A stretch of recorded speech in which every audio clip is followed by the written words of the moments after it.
And here we go. Welcome to episode 4 of the Huddle. I'm Tait from BlueBombers.com. Thank you for joining us on our new show here on our YouTube page. Don't forget to like and subscribe.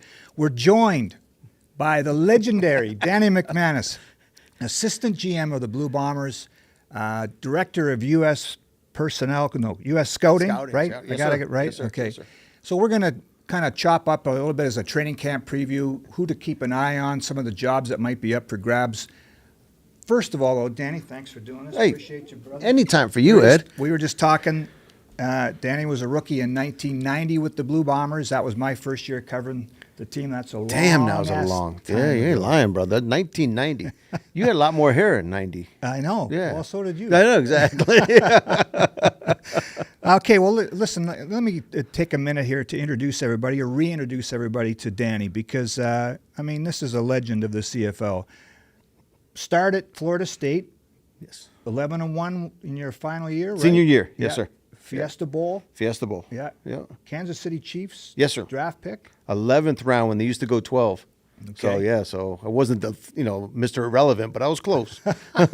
Well, Brock Purdy, you worked for him. It did. It Yeah, did. It worked okay. for him. Yep. And then you came up to Winnipeg in 1990. Tom Burgess was the starter. Yep. Won a Grey Cup that year, your first year. You threw a touchdown pass in that game I got benched for throwing the touchdown pass. in the Grey Cup. Yeah, because we were supposed to run the football, and it was a blitz.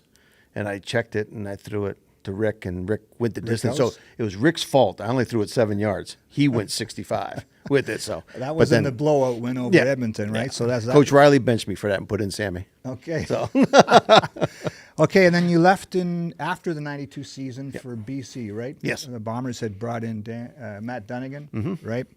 Won a Grey Cup, that 1994 Grey Cup. I think that's the most memorable one ever. the U.S. against the Dirty Americans. Yes, Yeah, we yes. beat them. Yes. Yeah, last second field goal by Louis Pasaglia. And then Yep. you won another one with Hamilton in 99, right? And Kyle Walters was on that. Kyle was on that team. Yeah, it was a repeat of the 98 one. We lost to Calgary on a field goal in 98 here in Winnipeg. Right. And then we got another chance at him in 99 out in BC. Yeah. So just so people know, I'm not sure if you still do this, but you are, I would say, one of the all-time fan favorites in this league. You used to go to the Grey Cup every year, even whether you Yeah. weren't playing it or not. You still do that? I still go, yes. Yeah. Because what I look at it as when I was playing, that's kind of our convention. Every company or business has a convention that they go to see what the new trades are or something like that. But this was a chance, I was telling a lot of the teammates at the time, just a chance to go back and thank the fans for coming out for the season, paying their money to watch us play. Even though we weren't in the Grey Cup, made sure that we went out there and had some beers with them. We didn't stay for the game now because we weren't in it. We were pissed that we weren't in it. But we would leave like Sunday morning or Saturday night and go back home and watch the game on TV. But I always thought we owed it to the fans to go out there. And once they started bringing a couple guys out with us, then they started to grow. And now it's becoming a bigger thing where you see a lot of former players and you see players that are current that aren't in the Grey Cup out there to take in the festivities. Yeah. That's one of the things about this league that's awesome. I can remember being at one of those Grey Cups and Spirit of Edmonton, one of the big parties, walking into the men's washroom, and a guy walking out says to me, "I just peed beside Danny McManus." And I walk in and you're in there washing your hands and finishing up. But Yes. that's just the legend of Danny McManus. It's the fun part. I mean, this is, like you said, the CFL has a connection with the fans. And I think that it goes both ways with the players having a connection with the fans as well. Yeah. And being able to do a lot of community services during the season, but also being able to show our appreciation to the fans is a big part of our league. Okay. Before we get to the serious part here about the training camp preview part, Ed, I'm actually going to jump in on you really quick because I think we got to get Josh, to you got to introduce yourself. Sorry, this is producer Josh from the producer booth. No camera today, just voiceover floating over the broadcast. But I just wanted to ask Danny. Sorry to interrupt you at the interview. Go. I just want you to talk a little bit about if you always thought you were going to get into working as op staff or coaching, or if you thought that was a path that you'd go on from a young age, or when you were playing. Is this something you knew about? Talk a little bit about that. Oh, no, this is not what I wanted to do. I used to make fun of the people that would come out to our practices and watch practice all day. I said, I will never do that. I will never go watch practice if I'm not playing. So how it all worked out is got them playing.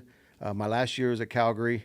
In 06, 07, I went to Hamilton just to be as a guest coach. I wasn't sure what I was going to do. You know, after retirement, I didn't really have much of an idea. But then TSN gave a call and wanted me to do the color for the broadcast. So I did that in 06, 07. Then I kind of went in to let me see if there's anything in football. And that's when I got a chance to be a guest coach with the Hamilton Tiger Cats, getting ready to go back to Florida and really had no idea what was going to happen. And then Bob Obilovich asked me, have you ever thought about scouting? You ever thought about getting into it? We know you're living in Florida. We need someone down in that area just to try to find talent. And that's kind of how it started, and talked with Ron Lancaster about it. And he said, hey, you'll be good at it. You've been evaluating players for 17 years as a quarterback on where you want to throw the football, what coverages they're doing, what are they doing right, what are they doing wrong. Just go with the flow. Bob will teach you everything you need to know, and just do it that way. So it worked out. That's how it started. That's really interesting. You mentioned there too that you got asked to do color in the booth at one point. I mean, this is really the first conversation we've ever had in the last 4 years, and I already can tell that maybe would be something you'd have a knack for. So is that something you tried or experimented with at all? Yeah, I did for the 1 year with TSN. I liked it. I enjoyed it. It was a lot of fun. A lot of traveling. You know, there's not too many direct flights from Sarasota, Florida, up here to Canada. You're in more airports than you are stadiums, and doing the sideline stuff where the Friday night's game was big. It was a lot of fun because you're still in football.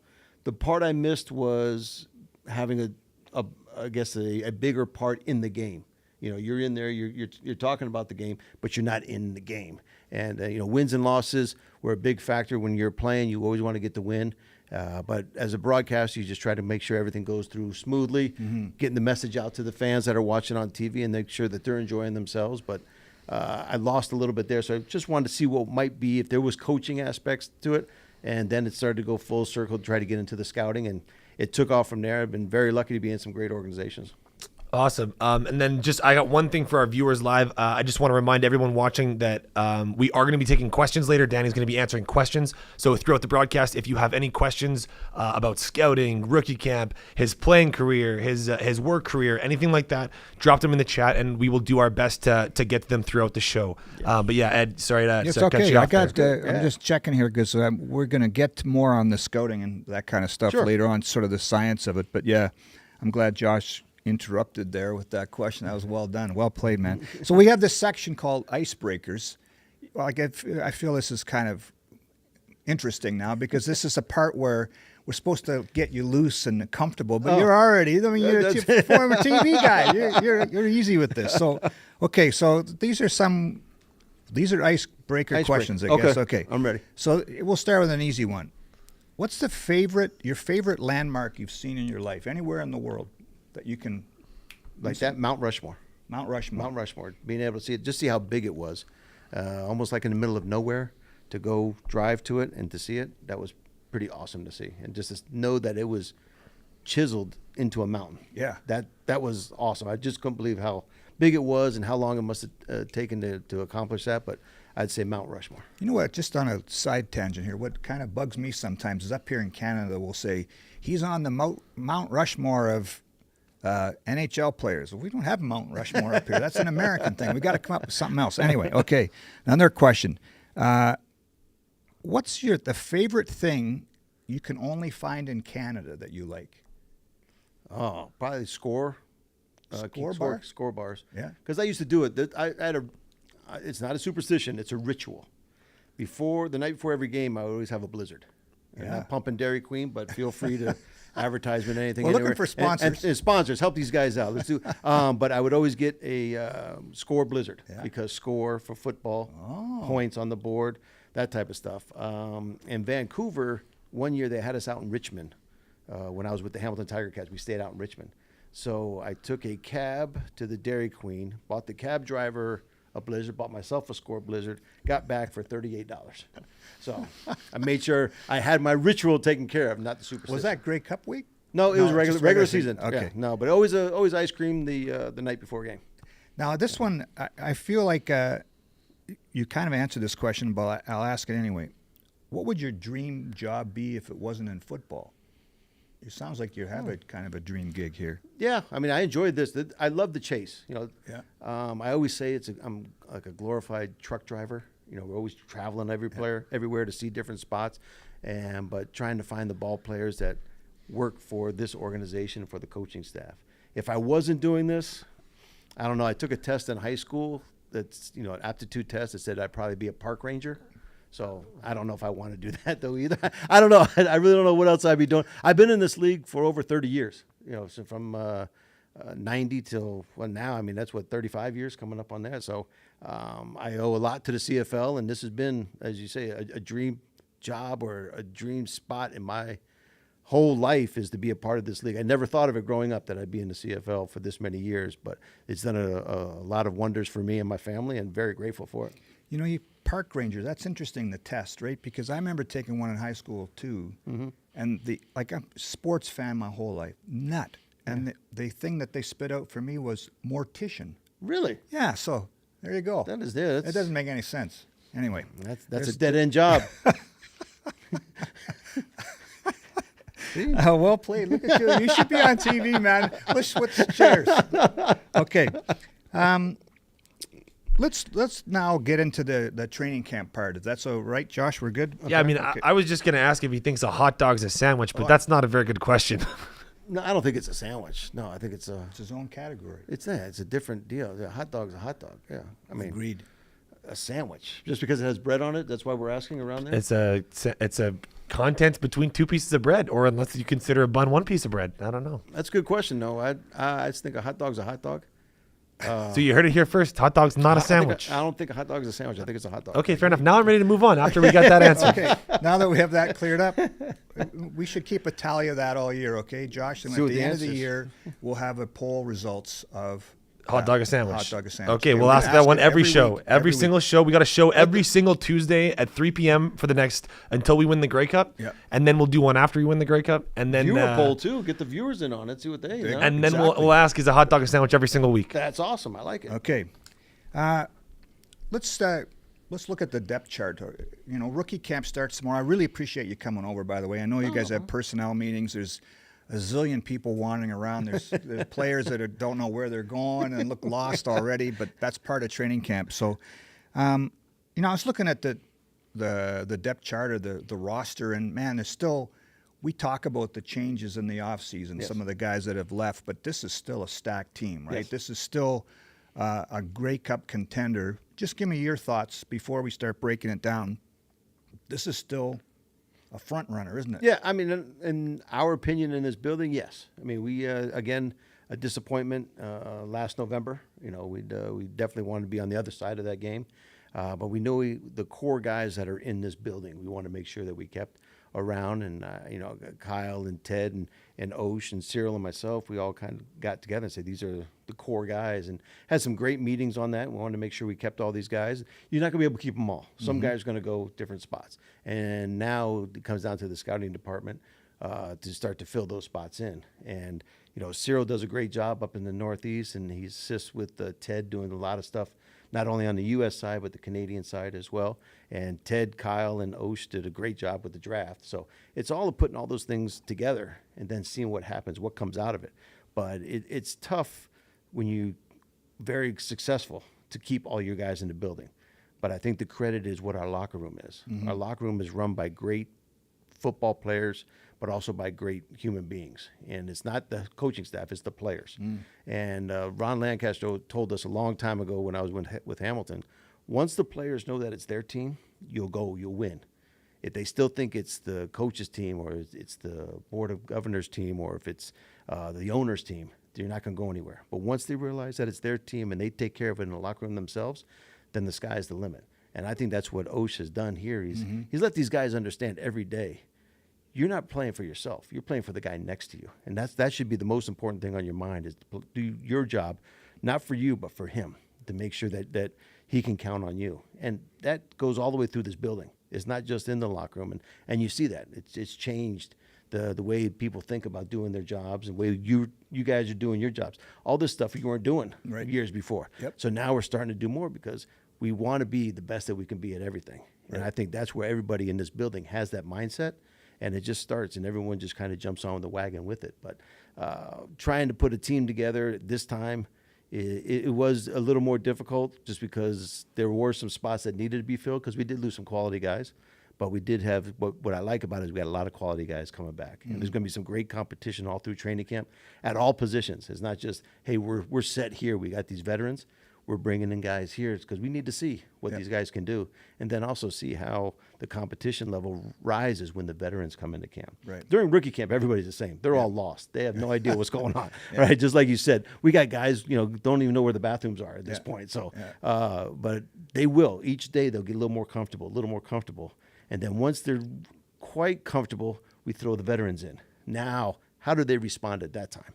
And then we see where as they say, the cream going to rise to the top. We'll find out because it's going to be a big competition. Yeah, it really is always a true part of rookie camp. You get all enamored. Wow, that guy looks awesome. And then Sunday rolls around and the vets come out and some of them just disappear, right? Right. It's just the nature of it. Yeah. Yeah, that's just the way it is. Yeah. Because you got to have that. You got to see what guy's going to respond, because games are going to be like that. Yeah. The competition is going to be tough. Who's going to respond and who's going to wilter? You want the guy that's going to respond in the games, and that's what the staff's looking for too.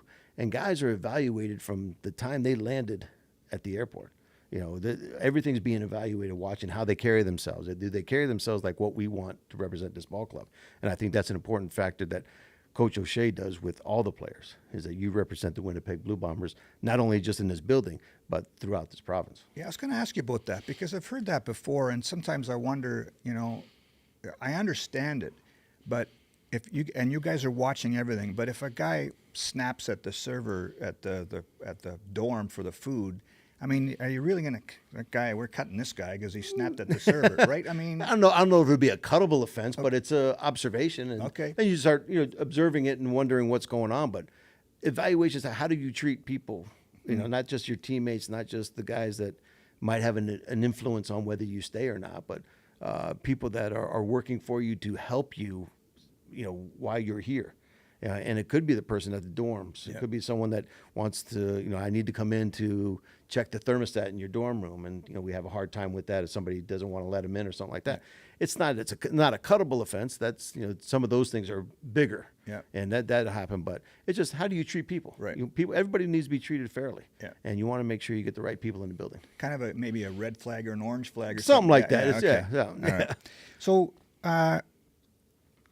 I did a bunch of positional previews over the last couple of weeks leading into the camp to kind of give people a sense of where we're at with each position. So let's start with the offensive line because, Jamarcus Hardrick, right tackle, has gone to Saskatchewan, and to his credit, he got paid. Yep. He's the highest paid American offensive lineman in the league now. Jeff Gray wasn't re-signed at left guard. So there's two vacancies on that O-line, which has been so stable forever. Liam Dobson, Tui are two guys that could battle for that left guard spot. Yep. You guys have signed, I don't know how many guys for the Americans to battle for the right tackle spot, and maybe ultimately to replace Stanley one day too. Talk a little bit about the collection of American tackles you brought in, because that's not an easy position to find out there. It's not. Nobody wants to be offensive lineman anymore. What is happening is that there's other positions that are getting more attention for colleges coming up. There's also other leagues out there that are taking these guys as well. NFL is seeing the shortage of offensive linemen, so they're keeping guys longer. Their practice roster is now either 17 or 18 players that they're keeping. But the offensive line spot is very important because you want to keep your most important player standing upright, and that's the quarterback. So, and it's always the battle of to try to replace somebody like Hardrick. I mean, great player, did his job 110%. I mean, you're talking about an enthusiastic type person. But like you said, he was getting paid. He got a chance to get some money. Can't blame him for that. Right. And you got an all-pro on the other side in Stanley that does his job, comes in, brings his lunch pail, and does his work, and does it very well. So where is the next guy coming from? That's why we bring in so many different guys, all different types. Marty looks at them all. Ted is our offensive line kind of guru in the scouting department. Ted Gavaya. Yeah, so Ted does a good job with that and kind of looking at the tapes and really evaluating them, sitting them down with Marty. I think when he was in here for draft meetings with Kyle and Osh, he had some time with Marty to go over a lot of the offensive line things. So it's a competition spot that is wide open, and we got some guys that were here last year. We brought them back because they got a smell of it. And now some of the new guys are going to see what the CFL is for the first time and see how quickly they can get on page with the offensive line. And all that offensive line It's 5 guys working as one. That's what you want to get to. And that's why we've been so lucky the past number of years. We've had those guys like that. But like Liam and Tui were here for a couple of years. They're growing into that spot. So it was time for those guys to get an opportunity to be a full-time starter. You mentioned Marty, probably, well, at least in this building, is considered the best O-line coach in the league. So these guys are going to get coached up, that's for sure. Yes. Eric Lofton was here before, then started some games in Saskatchewan last year. Chris Ivey is another guy. A guy that, I mean, we get enamored with the credentials sometimes. Larnell Coleman was a Miami Dolphins draft pick, is that right? Yes. And that's another guy to take a look at. It's not just about the biggest dude, right? You got to have good feet, and tell us what you're kind of looking for that right tackle spot. Well, you really got to, you got to have the stuff that what Marty is looking for, what Ted looks for. You know, it's always the feet, because you're going against some dynamic pass rushers in this league, guys that are quick, guys that can do a lot of different things, that can change direction very fast, and you got to be able to set your feet, be able to move with them, to mirror them as they're in their pass rush, but also be able to come off the ball and run block. I mean, when you got a running back like we have, you want to be able to get that run game going as well. So it's not just sitting there pass pro and the whole time and trying to keep Zach untouched. It's also doing everything that is needed for our offense to work together. But then it is how quickly can that person get into that mold of the other 4 players. When the communication goes all the way down the line, you got to have some brains in there to understand what each guy is saying and to do your job the way that he's going to do his job. Back to what I said before, you're playing for the guy next to you. So on that offensive line, there's no other place that's more important, that you got to do your job for the guy next to you. Right. And those 5 have to be as one. And now it's a matter of which guy is going to fit into that spot. And we'll see. I mean, that's where it comes down to the competition. A lot of one-on-ones will be going on this year at training camp to see who can pass pro. But the biggest thing is who can understand what we want to accomplish each play and eliminate the errors that are being made. Right. And that's that's going to be one of the hardest things to do. You mentioned Brady. Let's switch to the running back spot, because that seems like it's pretty solid, right? We got the leading rusher, the most outstanding Canadian, finalist for the MOP award. Tell us a little bit about Michael Chris Ike. Has he come back from an NFL minicamp? Because he was supposed to get looks by New Orleans and the Jets, I think, right? Right. I think he has 2. I think the Jets was just this past weekend, and Drew Morris gave I think a good report. I think I'm pretty sure it was the Jets that he was at, and then I think he's going to New Orleans is the next one, which is becoming this weekend. Right. So we'll see how all those go. And with the season going up a week this year for the CFL season, it kind of, usually we didn't start camp until next Monday. Right. But now we moved up a week, so we're kind of having this overlap a little bit. So it's just to wait and see what their evaluation is of him, and see if he fits into what they're looking at down there. If not, then he would be joining us here for training camp. We kind of, you tell me, Damian Jackson was a fullback for us last year, an American. He's not back. Mike Miller, is now the special teams coordinator, right? So there's a vacancy there. Yep. But how much does this team, or how much do we have a fullback on the field? Why is that one important? Well, we use it in a too tight situation where we use the extra offensive lineman, but then another guy will be the fullback will be on the other tight end side. But it's also to seal block some of the backside runs where Brady's going to the front side.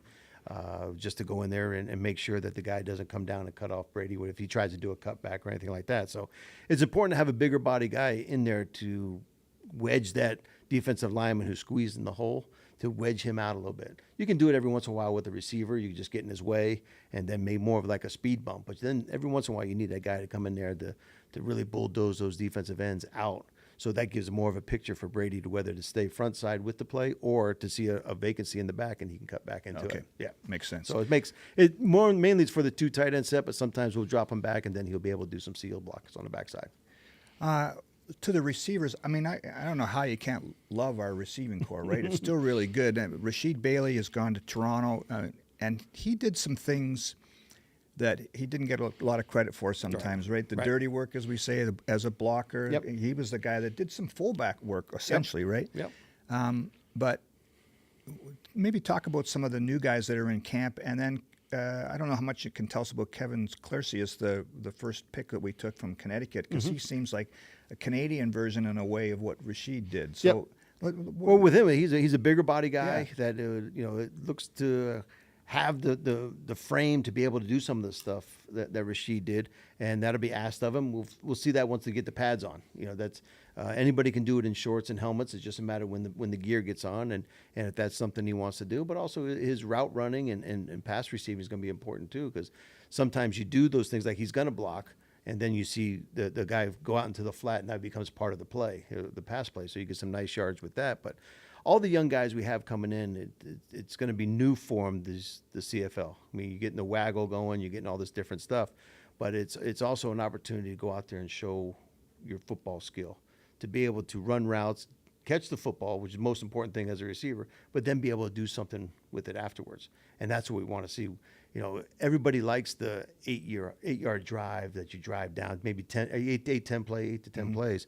But then what you really want is to have 2 or 3 with 2 big plays. Yeah. That's what you want to see from the receiving core. And if we can get that, and that helps Zach out, that helps Brady out, that helps the offense out, quick scores. But then if you have to mount a big drive, we're able to do that as well. And all these young guys have super talent. I mean, they're all going to have a chance to go out there and show what they can do.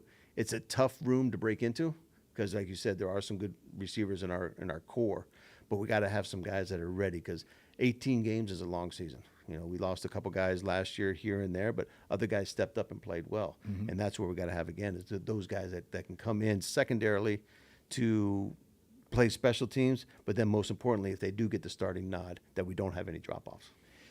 When you're scouting, then, when you know that Rashid's moved on, and now you're playing around with the neg list, or you're going to sign guys, are you thinking we got to get someone that's a clone of Rashid, or do we just want find another guy that could maybe be a home run threader? Who's the best receiver we can bring in? How do you decide? Well, we all talk about it. I mean, Ted, I, and Cyril, we talk about it all the time. What are we trying to find? Are we trying to find a clone, or what does this guy do well? What doesn't he do? Where do you see him fitting in the offense? We talk with Buck, we talk with Bergs, just to find out what they're looking for. And it's always constant communication throughout the building. And whether it's a guy that is a blocker who can go out there and do some of the dirty work, or is it we need a speed guy that can come in and then he can take the top off, and that'll open up things for Dalton and those guys to do their work. So you're always looking to whatever the coaches are looking for, and you're trying to fit that mold.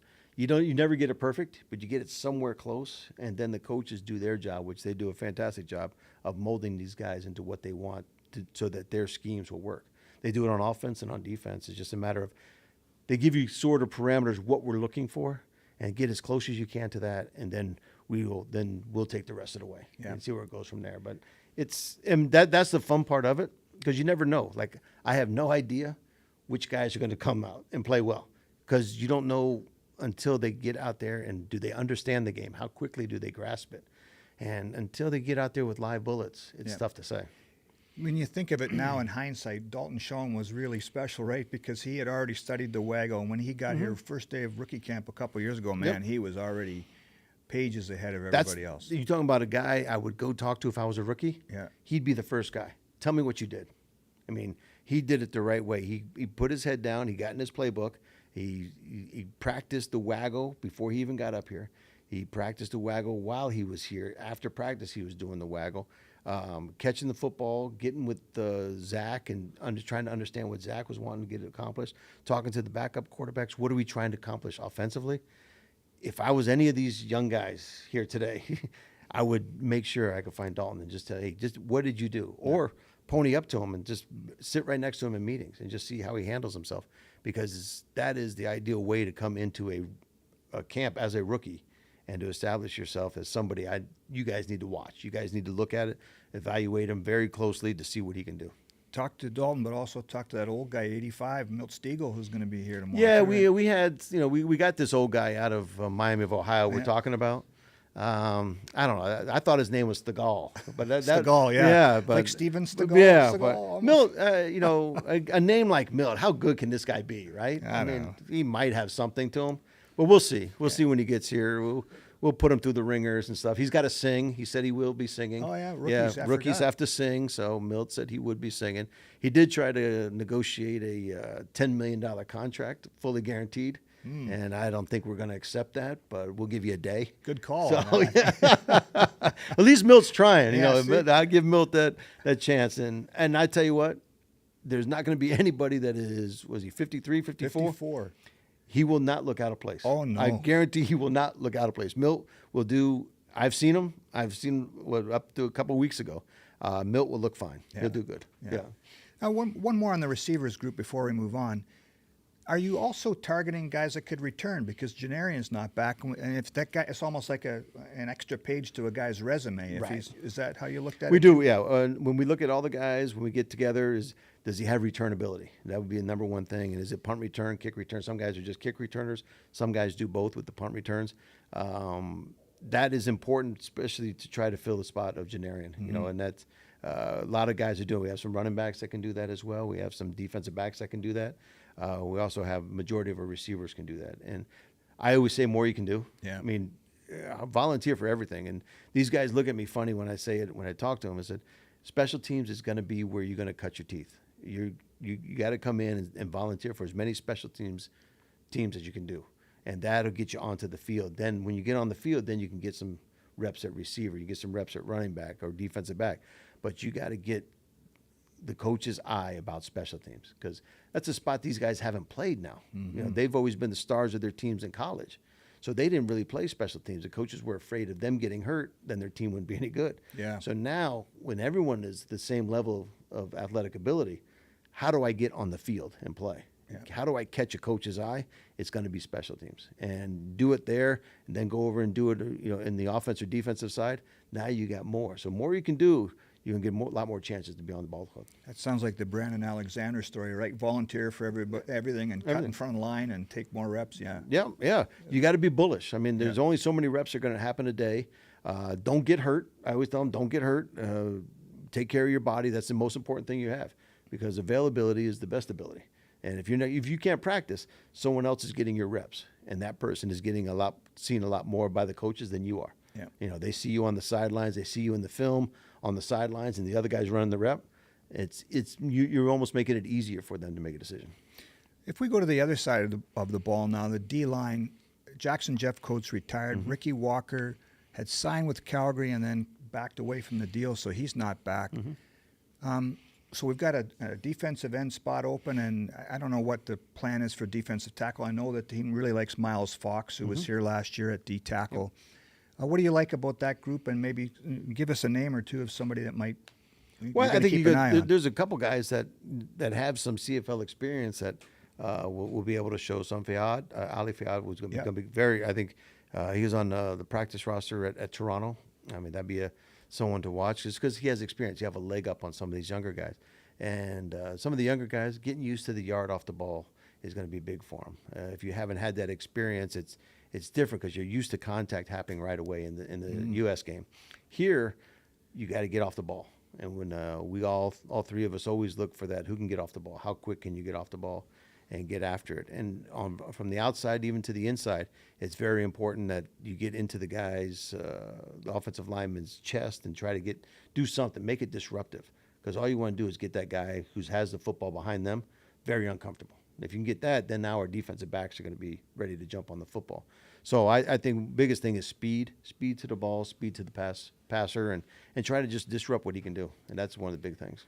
You know, I always like the one-on-ones of the O-line versus D-line in camp, but you mentioned this earlier. It's going to be really fun this year because of the changes on the O-line and on the D-line, right? Some guys, those reps are more, that's their 7-on-7 that the receiver and DB, that's everything for them. It's going to be valuable, on both sides. You're absolutely right, because our DN spot is open. Some of the guys that got some reps last year in some games, some valuable reps. Huddle did a good job when he had a chance to get in there. So I think Garbutt got in last game of the season. So all those guys have a little step up on the newer guys, but it's going to come down to what you do when you get your chance, whether it's one-on-ones, whether it's in team drills, or if it's in the preseason. Yeah. But I think that's the thing, that each rep is going to be valuable, not just on the defensive side, but the offensive side, because we're trying to evaluate for an offensive tackle. And that's where it starts to get to the guys. Each rep, you got to understand, could be my most important rep. And it has to be, because that's where we're going to make decisions on these guys. So if we go to the linebacker spots, I call the dime spot now in the secondary. So I'm kind of include Reddick Cramdy in the secondary. So that leaves just the middle and the weak side. And we've got Adam Bighill and Kyrie Wilson, two mainstays here. Yes. At some point, you have to start thinking about, they're not going to play forever. But so how do you balance kind of living in the now? We're solid there, but we might need to be thinking about Well, the way those guys succession played, plan. they played last year. They could play forever. Yeah, that's true. They're good ball players, but you're right. You always got to have the next guy ready. And again, those guys be the ones that are going to cut their teeth on special teams. They're going to catch the linebackers coach's spot in the films and in the meetings, and in that is with what they do on special teams. They're going to catch Mike's eye on special teams. I mean, most important guy that they need to know is Coach Mike Miller. I mean, because he's going to be picking those guys. That's what you look for, is the linebacker body type for special teams. And I think James and Mike and Coach O'Shea, all three will get together to find out which linebackers are fitting what they want. Right. And it's just a matter of who's going to be able to do not only the linebacker stuff, but the special teams things. And that is going to be an important part at the linebacker. Like Brian Cole was kind of like did that last year. Yeah. Okay. But be able to learn the same time what Kyrie and what Big Hill are doing. And because there might be some packages where you're in for their spots if they're not happen to be in, or it's tough for a rookie linebacker to understand what we're asking them to do, and basically asking you to do everything. You got to do everything. Okay, just pin your ears back, watch the two guys in front of you, because those guys have been doing it well for a number of years. Do what they do at the linebacker spot at special teams. Just go get the guy with the football, or do your protections that you're supposed to on punt team. But hustle to the football, and you'll catch somebody's eye. The secondary is interesting, right? Because this team has had a lot of turnover over the years, but you guys have always found D. Alford, Dietrich Nichols, Evan Holm. Like, it's been really good in terms of replacing people. But Demario Houston's gone to Calgary as a free agent. At the end of the year, Jamal Parker had taken over the other corner spot. But Terrell Ford comes back, Canadian, that gives you some ratio flexibility potentially. It's an interesting group, isn't it? Because it's another spot with an opening. Yeah, actually, two openings will be there. I mean, in a sense, you look at the secondary, and I think what is awesome is the way is that JY and Richie run it the first couple of days. The players will go at every spot. They'll figure out. They let them take reps at all spots: corners, halves, frees, dime. They all do on there, and then they start to narrow them down to, okay, you're going to go here, you're going to go here, you're going to go there. But it's a way to find out how a guy reacts in different things. But it also teaches them they got to know everything on the field, and I think that's very smart on theirs, because you never know where you're going to play. The biggest part is they want these guys to understand the scheme that they're running, and then get to the ball as quick as they can. If it's man coverage, great. We call it dude coverage. You got that dude, and you got that dude. Okay, you cover him. But when you get into zones and stuff like that, you got to understand when I cover this guy when he's in my area. When do I let him go, and all that stuff. And that's a big part of our defense. You just can't run man coverage every play. You got to be able to run some different zones. You got to run some blitzes and do some different things. So I think that's why these guys are great at what they do. Is they get these guys to understand everything, the whole secondary.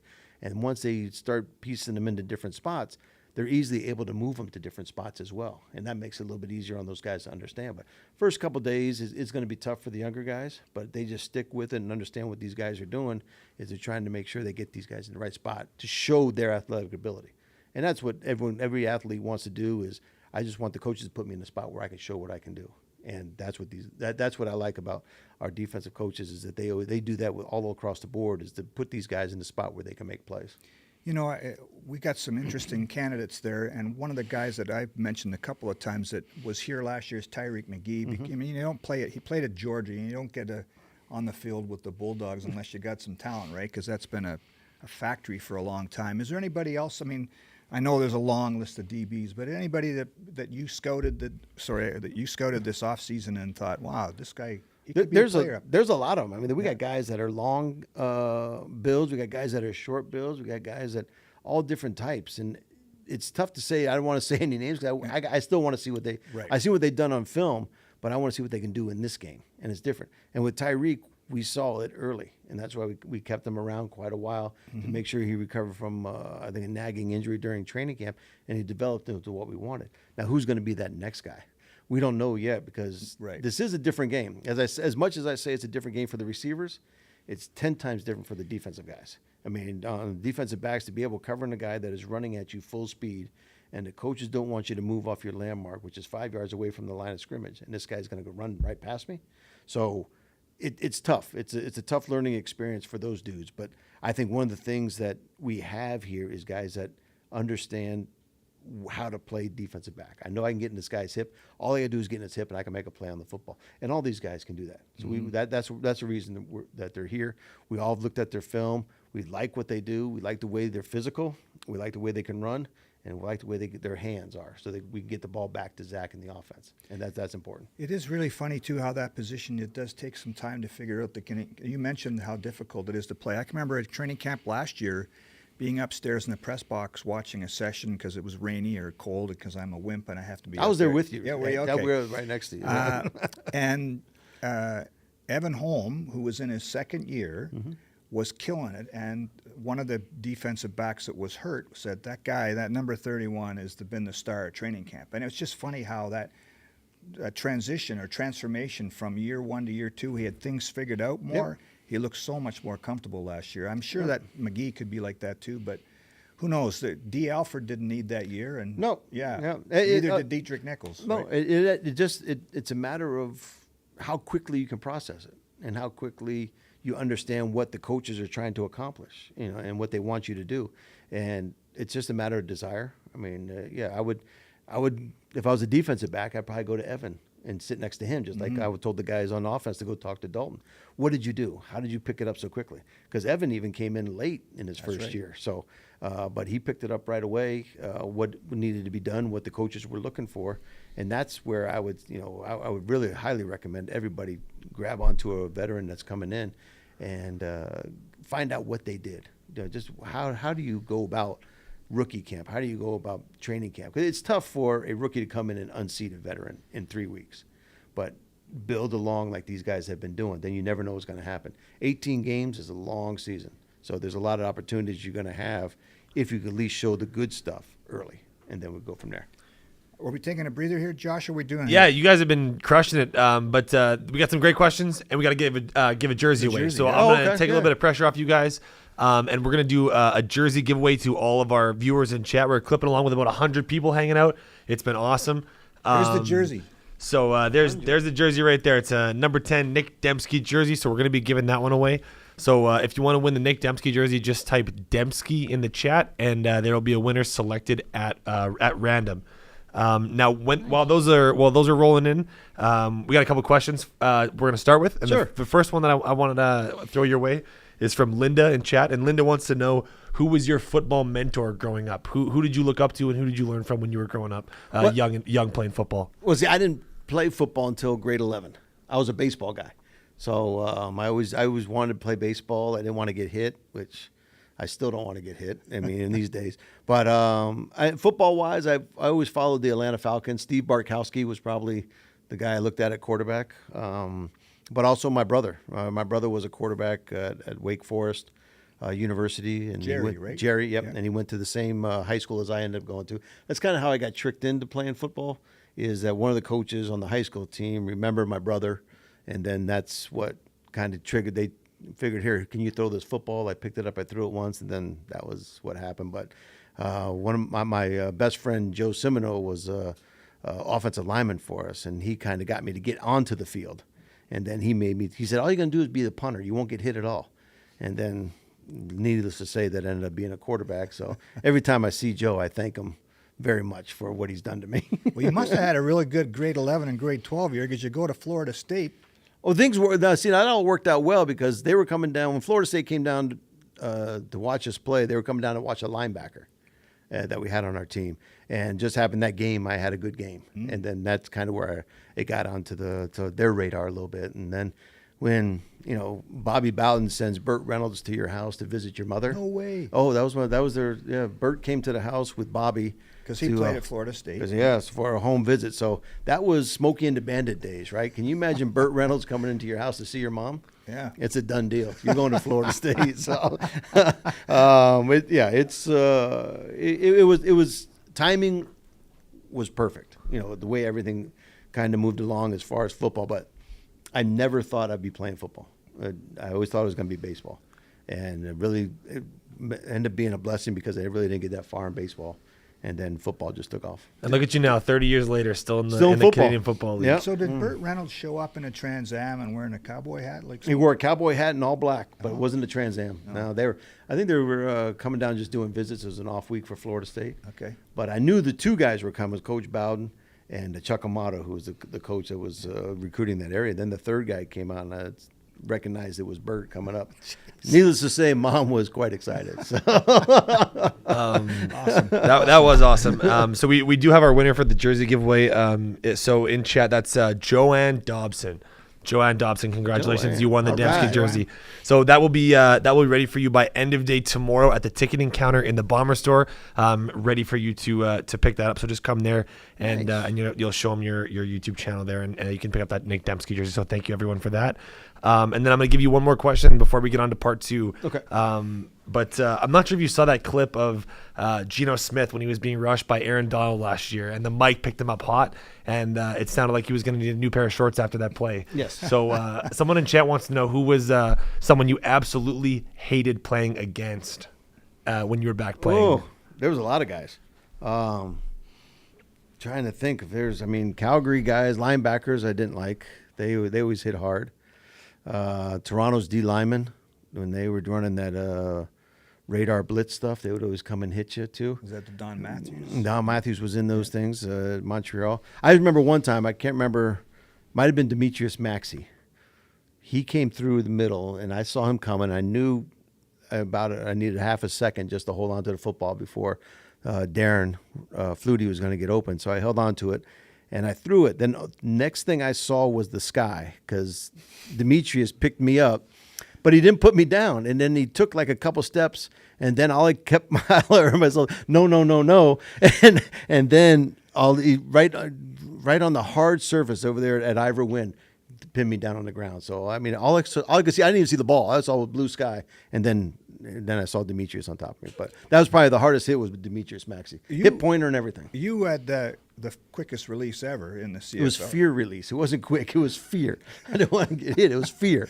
Well, I think the 1 year, I think the Ticats still have the record for the fewest sacks, and a lot of that is you just getting rid of the ball fast, too. We gave up 7 sacks the whole year. Yeah. And I gave up 3, and I think Cody Ledbetter gave up 4, if I'm not mistaken. So, but Was that after Demetrius Maxey when you No, saw this? that might have been before or after. I don't know what it was, but it cost me a lot of steak dinners. I lost a lot of money. There's a lot of steak and seafood dinners for those guys doing that. But it was to have a year like that. A lot of credit goes to those guys. No kidding. And, 7. but 7 is from what I understand is the record. Yeah, that might stand forever. Yeah. That's beautiful. Now, Ed, I'll toss it back to you. We got more questions coming up at the very end, but I'll let Ed move on to part 2 of our training camp preview. Yeah, okay, so I'm kind of fascinated, but you mentioned how you got into scouting, and, you've become kind of a football lifer, which is a cool thing. And there's a real science to this. You don't just, show up at an NFL training camp and say, I like that guy, and that guy. You know what I mean? Like, Right. let's take us through what you would do, for example, at an NFL camp. Because I don't imagine if you're going to watch the Chiefs at training camp, you're thinking, boy, Pat Mahomes would look real good in that Awesome, box. wouldn't he? Yeah, I mean, he would, but the reality is he's not coming up here, right? So Right. How do you map out a day, for example, at an NFL camp? Well, we'll do our mapping out of which NFL camps we'll go to here during when all 3 of us are together. So, and that's Ted, myself, and Cyril. How we look at it is guys that are in the NFL that fit the positions that we're looking for, or that we see that, of course, receivers, DBs, O tackles in that situation, running backs, guys that we're not looking at 3rd rounds and lower, however you want to say it, in the NFL, 3rd, 4th, 5th, 6th, 7th, and free agents. Guys that we might have tracked already from their college days that we've marked and they're already in our system that we want to make sure we see. Guys that are, this is their 2nd run. They've already been on a practice roster. This is their 2nd year. Are they going to make this team? Do they fit what we're looking for from our coaching staff? And it kind of, you look at it, and you're not going to put on 1st-round picks. You're not going to put on 2nd-round picks. Unless sometimes you do seconds if they've had some issues or something like that to where they maybe are still looking to play football. But it's just a matter of finding the guys first that fit your height and weight material. Like D-line. Down in the NFL, they have some guys 320, 330. We're not going to bring that to the CFL, so you can eliminate those guys right away. Guys that get big signing bonuses the year before or that in that off season, they're not going to come to you. Okay, so it's just a matter of who might be available, and you're taking a guess. Usually you go into a camp, you got of the 70 guys, 75 guys that they'll have at camp, you're looking maybe at 35, 40 of them. Some of them are wish guys. If he comes free, I wish we had him, but he's probably going to be in the NFL. And then once you get that kind of narrowed down, you just watch the film and you watch practice. You talk with the team officials on character issues. What do you think about this guy? Do you think he's going to fit into what you're doing? Do you think he might fit somewhere else? If he's not with your team, is he going to go to an NFL team or will he be on the street? And then it comes to the race for the neg list, because not all the guys are on the neg list. So if you like a guy, then you got to put him on your neg list, and then he becomes your property if no one else has taken him. So it's all a time stamp and stuff like that. So we're not only racing against the NFL guys to see what they're going to do with them, we're racing against the other CFL teams, because you'll be there at a practice with 3 other CFL guys, and you're trying not to look at the guy that you're looking at, but you're looking at him and hoping that that he doesn't see what you're looking at, but you want to look at his eyes to see what he's looking at. So it's crazy, but we do a good job of breaking it all down. And Cyril types in all the stuff of all the teams and things like that to make sure we have all the players that we need. Eliminates like the Patrick Mahomes, the Travis Kelce's, those type of guys, and to make sure that we're honing in on the guys that would be candidates for the CFL, and do it that way. And then you're there for a day or two. You watch film, you're talking to those guys, and you're on to the next one. Yeah. And then you got to, we get our reports in right away. If there's a guy you want to bold or the guy you want to neg list, make sure you communicate with the other guys to get it on there, and just go at that point. You're just trying to hit as many camps as you can, but when you're there, you're getting good quality time, good quality information. Yeah. And we'll make sure, not saying that they're slam dunks, they're coming to the CFL, but there's a chance. That's all you're looking for, is a chance. And that's what you want to go in each guy that you put on your neg list. It's a chance that he'll come. It's not saying that he will come. And you want to make sure you get the right guys before the other teams get them. So that's the challenge. The negotiation list, maybe we should explain that a little bit. So, because it can change daily, right? It's a daily draft if you look at it that way. It's like 35 names? 45. 45 names you put on your negotiation list. It means you have the CFL rights to that guy. Yeah, technically they're your property. That you can if they're coming to CFL, they negotiate with you first, okay? And you can take a guy on and off that daily. So we've been doing that. We were doing that before we walked in here, because we're watching tape. We're watching tape now on the first day of rookie camp of guys that we might want to still come in. So, but you never know. Guys get injured. Guys, some guys make the flight. Some guys don't make the flights. You never know what the situation will be. So you always got to try to stay one step ahead of it. But negotiation list is just like a protected list to put players on that you like, do you have first shot at. And then you're always looking at the other team's negotiation list to see who they might take off. And you have that secondary list. You're saying, okay, if this guy comes off, I want to put him on and take this guy off. I see. So it's a daily draft. It's always going. And it comes out at 5 o'clock Eastern, and everyone's there waiting for it. And so once it comes out, you see who made changes. Do you want to act on who they took off, and you want to put that guy on? And we're always ready for that. We're always trying to get to it, So I didn't know it was that detailed every day. Every day. Every day at 5. During off season, it's every weekday. During season, it's 7 days a week. What is the, for you that played the game, you worked in the media with TSN, as you said, what's the appeal of it? Is it the hunt? Is it the chase? How do you? Yeah, I think it is. I think I enjoy the process of trying to get the player here to Canada, to understand that this is a great football game. This is a great avenue to accomplish what you want to accomplish, whether it's here in the CFL or play well here and go back to the NFL.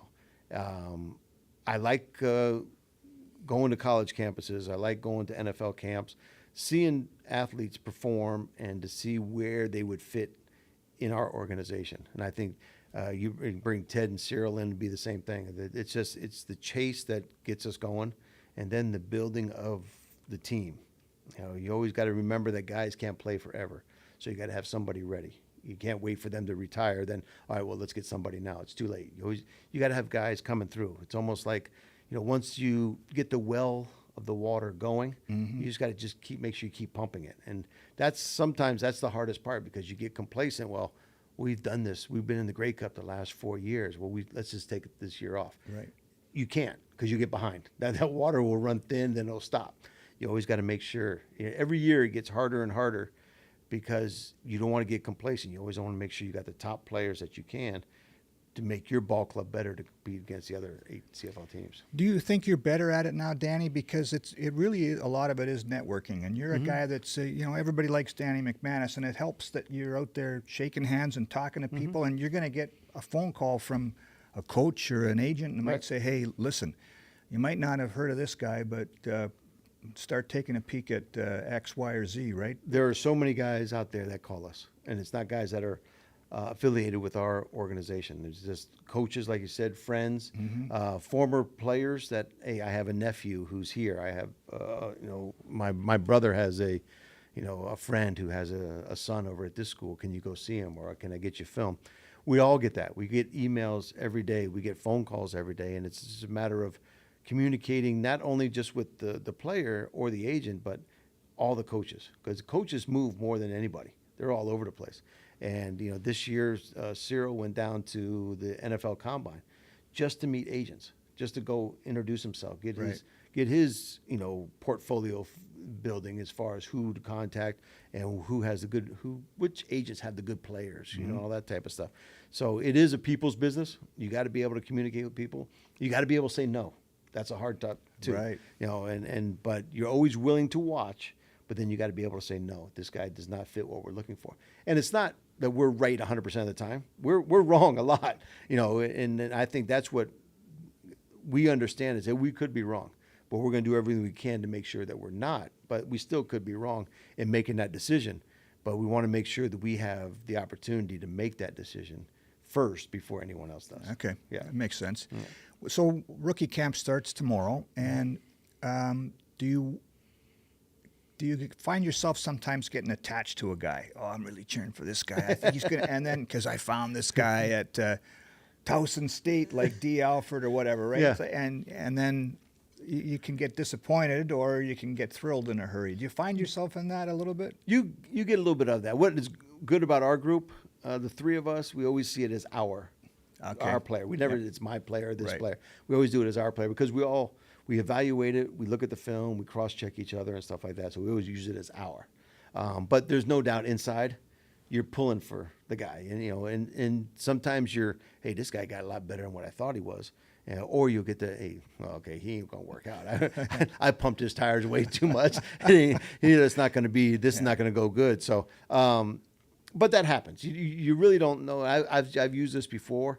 You don't know a player unless you could open up his chest and see what his heart is. You got to love this game to do this. And this part now, it's when you're on scholarship, it's easy. Okay, I got next year. I can wait a couple years. In pro football, it's cut dry. I mean, either you're going to make it or you're not going to make it. And some guys have that intestinal fortitude to do it and want to strive to be better. Others have been given everything in their life so far and understand why they can't have this, because they just don't have that drive. And it's not about scholarships. It's about mortgage payments. It's about doctor bills. It's about investments. There's grown men in this building. You look at a rookie coming in at 22, and you look at Stanley Bryant. Stanley's going to do everything he can to keep his job. Right. I mean, he's very good at it, and he's dedicated. He knows what he wants to do. He's not going to let some 22, 23-year-old guy come in and take his job. So he's going to be ready. And this guy would have to be 10 times more ready than what Stanley is to try to get his spot. That's what you're looking for.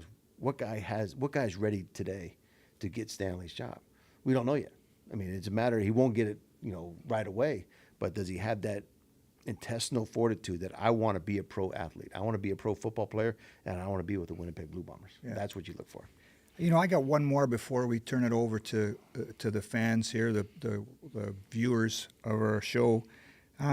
You've been so good at this for so long, and so widely respected. I know you've interviewed for GM jobs. Is that something you still want, or are you comfortable where you are, or could it be? Can you have two things at the same time, being comfortable and want to move up too? Well, no, there's no doubt. Anybody is when you're a quarterback, you want to be the starter, and that's the same in this business too. I mean, I love being a backup quarterback, but I really love being a starter. It's a lot more fun. That's the same spot as the GM position too. Yeah.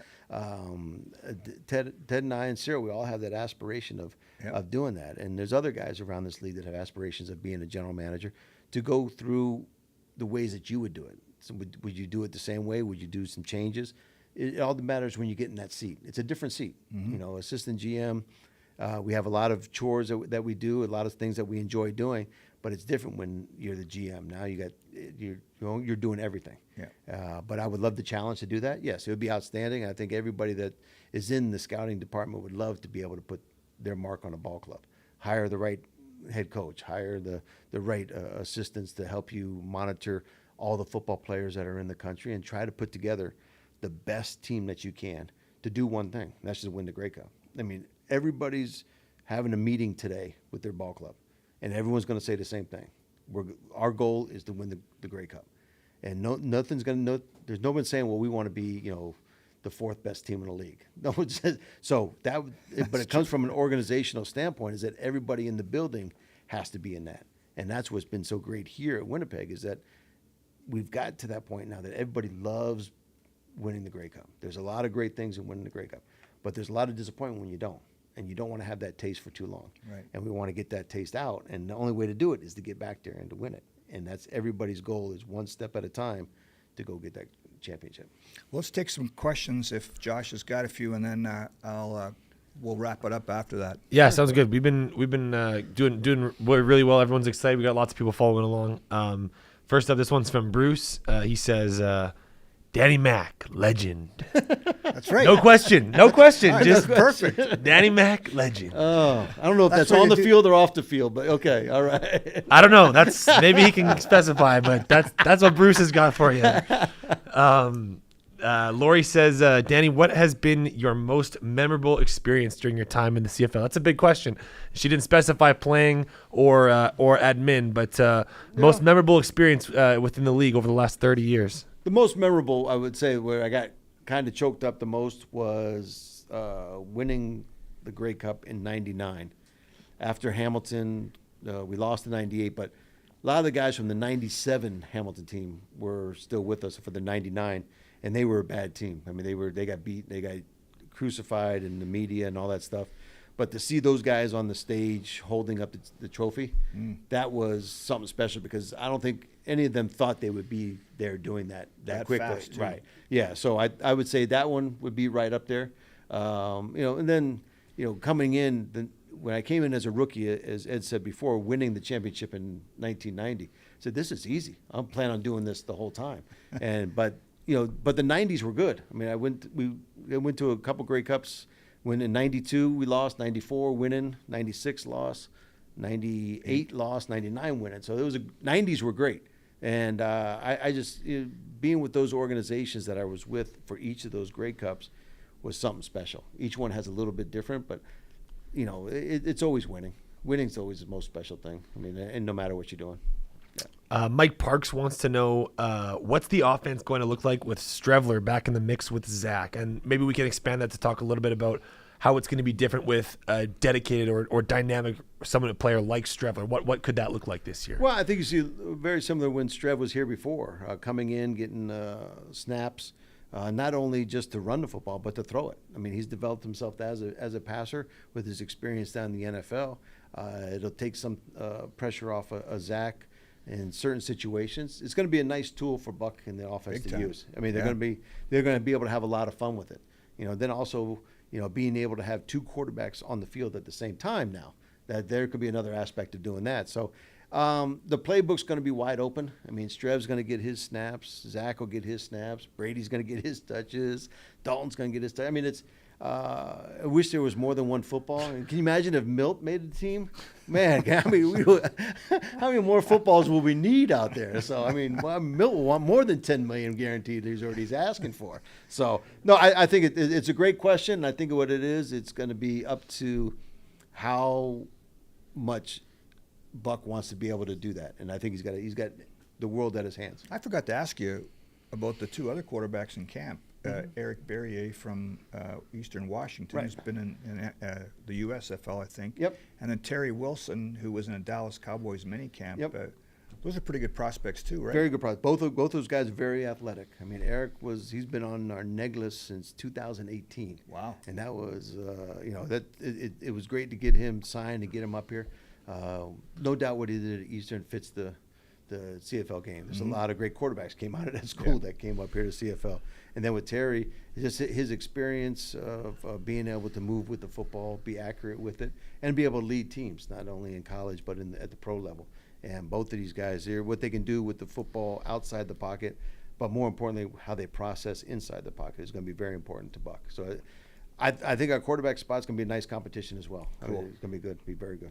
Right on. Coming up next from Steen Reimer, he says, which group are you most excited to watch in training camp? I feel like that might be like picking one of your children, but which group are you most excited to watch in training camp? I'm excited about the defensive backs. I'm always on that side because when you have two open corner spots right now from guys who didn't finish the year with us, I think that's going to be the spot where teams are going to look at us the first game of the season and say, okay, where are they vulnerable? Might be on the outside. That's who are we going to test, and then see which of these defensive backs rise up to the occasion. Right. Well, I mean, it could be guys that have had some reps in the CFL, or it could be a fresh rookie. We don't know at this point, but that's the group I'm very, I guess, anxious to see what happens with that. The second group would be the defensive ends. That would be the next group.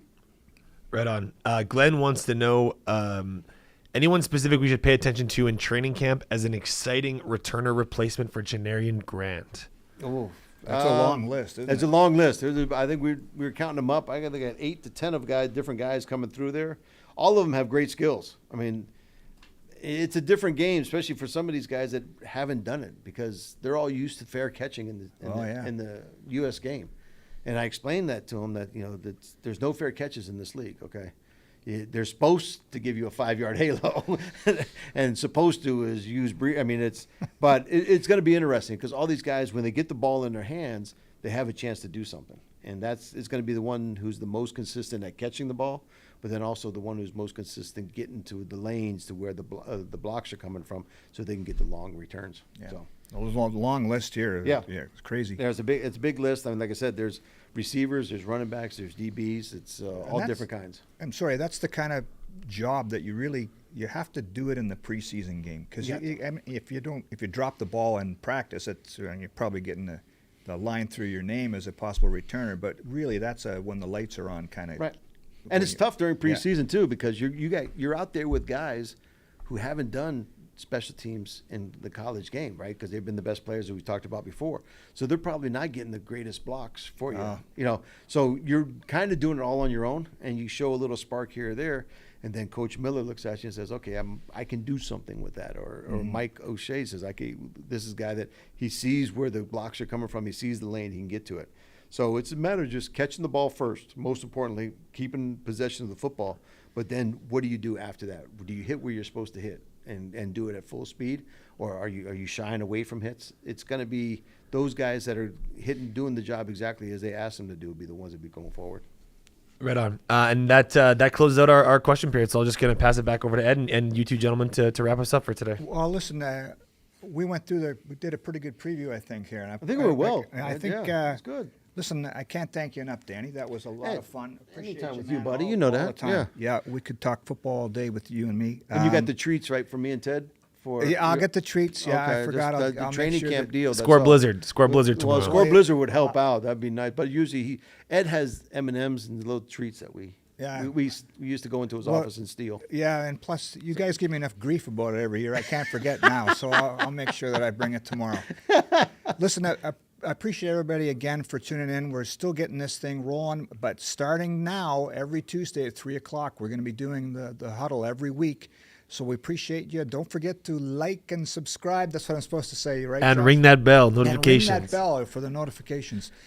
Thanks again for tuning in, and we'll join you next Tuesday at 3 o'clock with a guest to be determined at this point. Thanks very much.